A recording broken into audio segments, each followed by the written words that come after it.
Eu queria me apresentar, meu nome é Fernando Ferrer. Muitas pessoas me conhecem pelo apelido de um gordo, né? Nem preciso explicar por quê. Eu queria contar também porque eu comecei nesse esquema de stand-up comedy a convite do meu amigo Wilson Arte, que também se apresentou. Eu queria pedir uma salva de palmas pro Wilson. E foi muita sorte, porque se eu não aceitasse esse convite, eu já estava decidido a começar a fazer aula de balé clássico. Eu sei que não ia dar muito certo assim, não porque eu não tenho talento em dança e também porque eu não gosto do balé. Sim, porque do meu tamanho é muito fácil qualquer pessoa me atacar uma garrafa, me atacar um copo e me acertar aqui em cima do palco.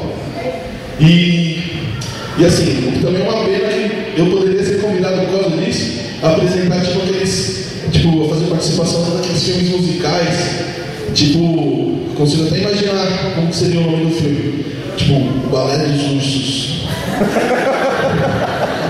Ou se não, por exemplo, Um Dançarino da Pesada. Esse ia passar no cinema em casa. Ou se não, por exemplo, O Cisne Negro e